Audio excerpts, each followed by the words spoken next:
guys, this is Sandra Bear Davis, the Appalachian Medicine Woman. I'm a 5th generation Appalachian folk medicine practitioner of Cherokee and Celtic descent. I'm a healer, but I'm also, like a mountain granny woman. You ever heard of a mountain granny woman? Yeah, that's what we do. That's what we does in my family. Well, I'm also a New Earth prepper. I believe that this system that we're in, the world that we're in, is in a devolving state, but I also believe that something really great is going to rise up out of that, and I have faith in my Creator that will be the case.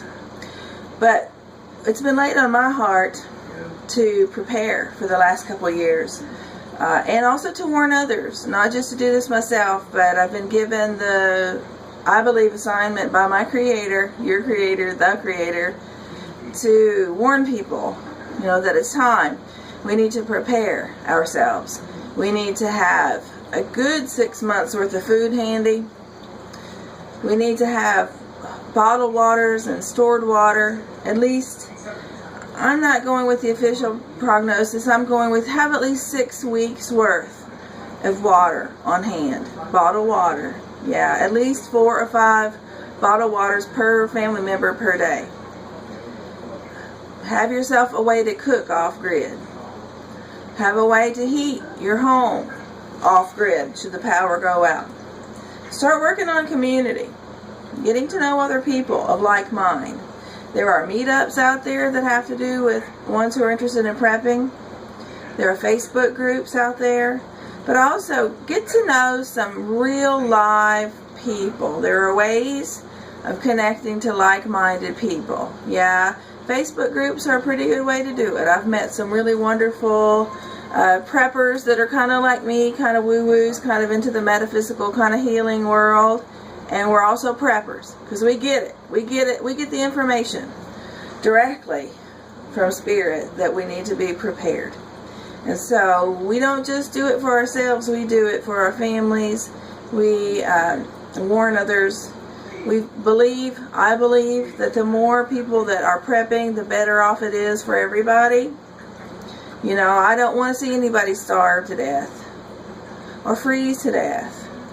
But I don't have unlimited means. What I have right now is a big old mouth that can speak in a heart of a healer and someone that's not afraid to talk about this.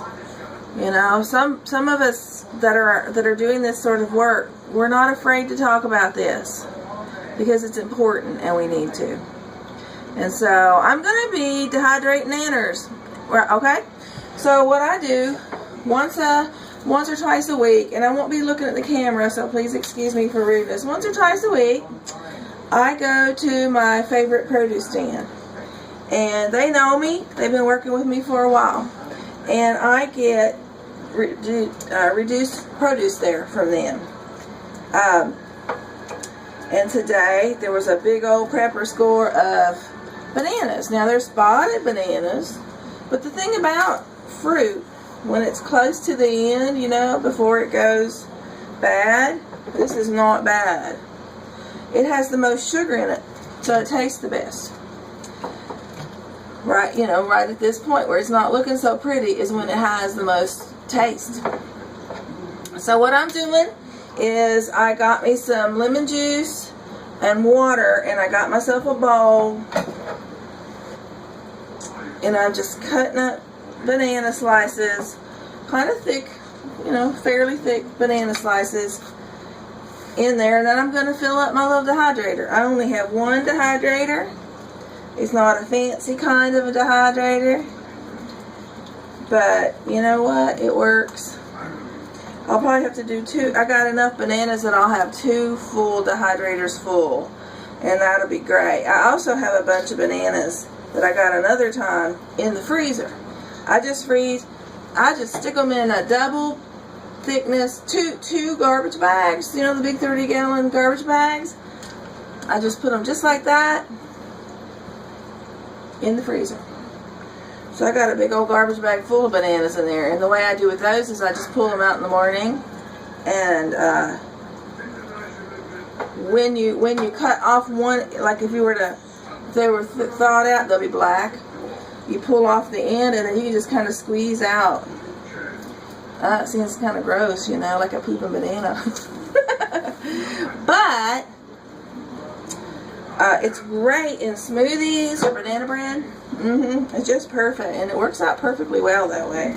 But because the freezer is nice and full, and we also want to be able to operate should the power go down, we are dehydrating a lot. Today I'm also going to be working on dehydrating a bunch of apples. I do those upstairs. Kind of like my grandmother. My grandmother and all them would take screens, you know, on a frame, a clean screen, like a window screen. It's on a wood. It's on a frame, so it's nice and sturdy. They put apples on them. Doing the same thing with the lemon juice, you know, because that keeps it from turning brown. You know, like when they're cutting up their apples, they're putting them down in the bowl of lemony water. Just a couple tablespoons of lemon for a bowl of water. You can reuse that. I can use this for all my bananas, and then I'll use it for a bunch of apples. Not the same bowl. I will throw this out and, you know, start all over again. But on a screen, upstairs or out in the car, where it's our attic it's our second floor bedrooms up there, but one room is a storage room. One of the bedrooms we turn into a storage room, and we don't have an air conditioner in that little room, so that gets warm, and man, apples dehydrate up there really well in no time. Berries do really well up there too. Yeah. So I'll be dehydrating apples and bananas today. I'm going to be making spaghetti sauce, pressure canning that. So while I'm doing this, see, I'm used to working with a big family. I always had, you know, my sisters, my mom, and my brother, and my grandmother, everybody working together when they did canning. So I'm used to chit-chatting and talking to people while I can. So you tag, you're it. I am working to build community here. But I also have such a teensy little postage stamp kitchen that would be really hard to work with anybody in here.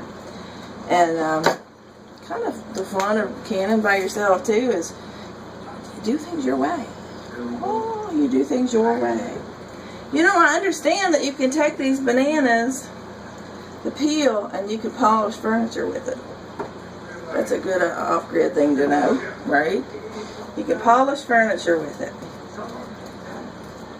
I've also heard of people dusting off big leaves off of plants with the banana like that. Yeah. So there's a lot of use, but these suckers are going to go, of course, in the compost. You got to have your compost pile going, because even though we had our epic garden fail year, next year is another year, honey. We'll get going again. So these bananas will be going on these dehydrator racks. I guess that's what you call them. I'll be dehydrating a whole full one of these bananas. Probably be done by tomorrow with the one run. I switch them around because it's a cheaper dehydrator, and I don't want to burn the ones on the bottom, and I don't want the ones on top to get moldy. So I'll work with it, you know, and I'll flip it around a couple times today. And this should be by in the morning. The bananas will be dry. I'll start on my next run. As soon as I get these going, get this dehydrator all the way filled up, I got my water going to start my, you know, hot water so I can peel my tomatoes real good. I'll be browning up the pack of, sink's leaking a little bit. I'll be browning up the pack of Italian sausage, some onions, pepper, mushroom, adding some eggplant, dehydrated eggplant. And I got yellow and red tomatoes. I'm going to be canning up a good dozen quarts of tomato sauce today. And then I have peaches to do too. So, and then a little bit of this and a little bit of that to do too. So it's good. I think I have a couple of zucchini in there too. I may throw some of those into the spaghetti sauce. What I do with this sauce is I add it to a regular can of spaghetti sauce. You know, maybe even store-bought, because we don't have enough to just the whole year for it to be homegrown. But adding in a can of this homemade sauce into a can of the store-bought. It just tastes so good. It's so healthy. It feels really, really good. It stretches it, and we're doing this on a budget, baby. We are prepping on an absolute shoestring around here, and I gotta make it count. Everything I do, I gotta make it count. So we have about 3 dozen more jars left that I can fill up. Then I'm gonna have to maybe buy some more, but it's a good investment.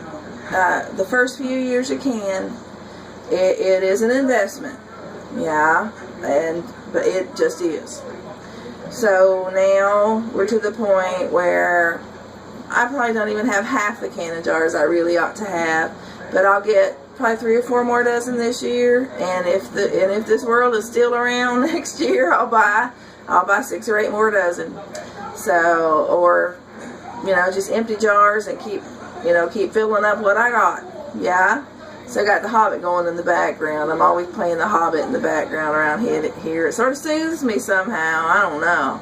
Got a friend coming over this afternoon, so I better get to humping it. Well, it's nice to talk to you. You have a beautiful and blessed day. This is Sandra Bear, the Appalachian Medicine Woman. Peace out, babies. And oh yeah, please feel free to like and subscribe. This is a metaphysical prepper channel. So there are metaphysical subjects as well as prepper things. There are things about natural healing. Yeah. So you're going to need people like me come SHGF and beyond. So we should make friends now. Hey, I'm not scary. I'm not bad. I love Jesus. I love Creator. I love people. I'm only here to be a healer and to help people, okay? So you feel free to Facebook friend me, Sandra Bear Davis.